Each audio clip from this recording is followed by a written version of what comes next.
Assalamualaikum warahmatullahi wabarakatuh. Perkenalkan, nama saya Natasha dengan NIM 2200238. Di sini saya akan mempresentasikan materi pertemuan 3, yaitu tentang citra lembaga atau organisasi. Sebelumnya yang saya hormati dosen pengampu mata pelajaran Humas, yaitu Bapak Dr. Hanif Al-Qadri MPD dan Ibu Dr. Merika Setiawati MPD. Baiklah, masuk materi pertama, yaitu pengertian citra lembaga atau organisasi. Kesan yaitu kesan, perasaan, dan gambaran dari publik terhadap organisasi. Kesan yang sengaja diciptakan dari suatu objek atau orang-orang atau organisasi. Dan menurut Canon pada tahun 2012, citra organisasi adalah kesan, perasaan, gambaran dari masyarakat atau publik terhadap perusahaan.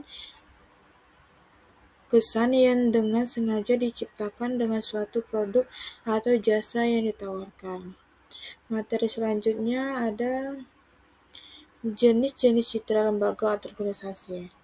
Yang pertama itu ada citra eksklusif, yaitu citra yang dapat ditonjolkan pada lembaga atau organisasi yang besar. Yang dimaksud eksklusif adalah kemampuan menyajikan berbagai macam manfaat terbaik kepada konsumen dan pelanggan. Yang kedua ada citra inovatif, yaitu citra yang menonjol karena organisasi tersebut pandai menyajikan produk baru yang modal dan biasanya tidak sama dengan produk sejenis yang beredar di pasaran. Yang ketiga ada citra murah meriah, yaitu citra yang ditonjolkan oleh perusahaan yang mampu menjadikan produk dengan mutu yang baik tapi harganya murah. Materi selanjutnya ada strategi public relation dalam membangun citra lembaga atau organisasi. Yang pertama itu membuat strategi storytelling. Perlu kita ketahui bahwa storytelling lebih sekedar menyampaikan pesan.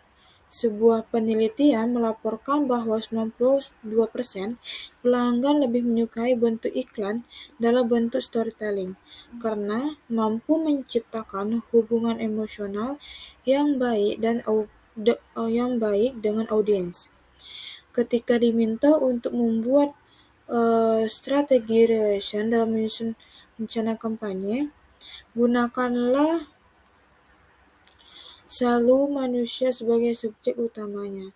Dengan begitu, maka audiens akan merasa hubungannya emosional yang pada akhirnya akan membuat mereka mau membeli. Yang kedua, bekerja sama dengan influencer. Influencer adalah salah satu strategi dalam melakukan komunikasi yang baik dengan tingkat perkembangan yang paling cepat dalam kurun waktu beberapa tahun terakhir. Kehadiran influencer mampu membantu perusahaan dalam menjangkau audiens dan mengekspos lebih banyak hal daripada melakukan periklanan secara tradisional. Tapi ada beberapa hal yang harus diperhatikan dalam terkaitnya influencer tersebut. Yang ketiga itu menggunakan email sebagai saluran utama. Beberapa perusahaan lebih memilih mengabaikan email dan lebih memilih untuk fokus pada media sosial. Pilihan ini tidak salah, tetapi sebuah studi pernah mengatakan bahwa 80% strategi public relation yang menggunakan email terbukti lebih berhasil. Agar strategi email Anda berhasil, cobalah mengikuti beberapa cara ini. Yang pertama, gunakanlah komponen personalisasi untuk membuat koneksi yang baik dengan audiens. Yang kedua, buatlah konten yang menarik dan kontekstual. Terakhir, gunakanlah subjek email yang menarik. Strategi selanjutnya itu ada membuat pemasaran lewat konten. Pemasaran yang dilakukan lewat konten adalah bagian penting lainnya dari strategi public relation yang efektif. Konten akan membuat perusahaan dalam mempengaruhi ataupun menciptakan reputasi agar bisa dilihat lebih positif di mata audiens.